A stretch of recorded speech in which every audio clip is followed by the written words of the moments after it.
Get your ass to So whenever I try to imitate Arnold Schwarzenegger, I just end up going I'm sorry. I'm sorry.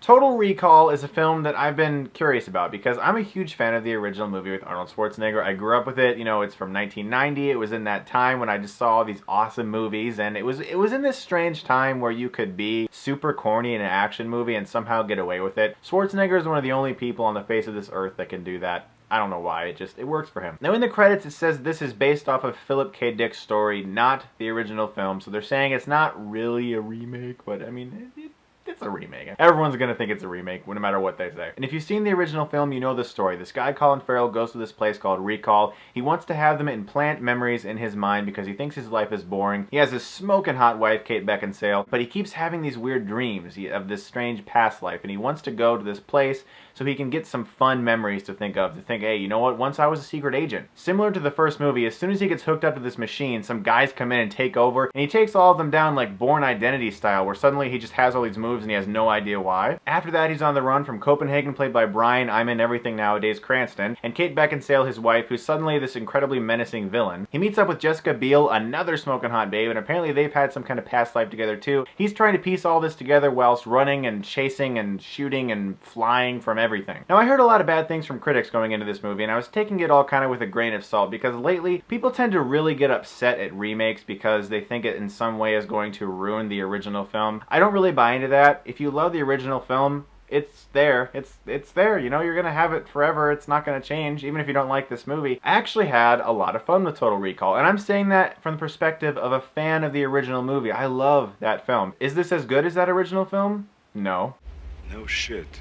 I don't really like to compare movies that much, but for this movie, it really feels like you kind of have to. Certain things about this movie actually work better than the first film. The first film has like this great nostalgic feel. Arnold Schwarzenegger just has a lot of charm to him as an actor, and this movie doesn't have that, even though I really like Colin Farrell, and he does a good job in this movie, and I like him in this type of film. This is kind of like Minority Report in a lot of ways, and that also had Colin Farrell. There's even a scene where he's like clambering on top of this motorized car that's floating above air, and there's all these cars going by. It really reminded me of Minority Report. I wouldn't exactly go as far as to say it's copying off of it, but it reminded me of Minority Report, is all I'm saying. One of the things that definitely worked better in this movie was the character of the fake wife, Kate Beckinsale. In the original, it was Sharon Stone. When she fought Arnold in the original, it looked like she was doing like an aerobics routine of some kind. In this movie, Kate Beckinsale was actually a convincing, menacing, villainous presence. I bought the fact that she could totally beat up Colin Farrell and basically everyone else in the movie, and she does, really. Bryan Cranston as Copenhagen I liked more than the actor who played Copenhagen in the original film. I thought he did a really good job in this movie, even though he seems to just be popping up in everything nowadays. And like I said, Colin Farrell's a good actor, but he's just not Arnold Schwarzenegger, and he's not trying to be, and that's one of the things I liked about this movie. Even though there are certain aspects that are similar to the original film, they respected it. They didn't try to copy off of it. They didn't try to make Colin Farrell say all of Schwarzenegger's famous lines. Consider that a divorce.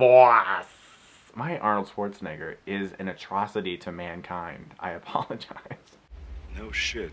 One of the things that I really thought was impressive about this movie was the action sequences, and I'm not just saying like, ooh, they were fun and cool to look at. This movie's directed by Len Wiseman. Movies I've seen of his are the first Underworld and then Die Hard 4 or Live Free or Die Hard. I can really tell that this guy is an old school director because he does a ton of in-camera stunt work, practical stunt work. Underworld had it, Die Hard 4 had it, and this film has it. Even though most of the backgrounds and the ships and everything, that's all CGI, the actual stunt work is largely done by stunt men, which makes it more entertaining to watch. The action scenes are comprehensively filmed, there's no shaky cam, they're well choreographed, and there's a lot of them, and it really honestly made the movie a lot of fun for me, and I was very surprised by that. Also, another thing backing up the fact that this guy's an old school director is this film isn't post-converted in some crappy 3D or something, it's in 2D. And all of that being said, this movie definitely has problems, namely the script. One of the writers is Kurt Wimmer. Take a glance at his filmography and you'll see all different types of garbage. Now I know you're ready to say that he made Equilibrium.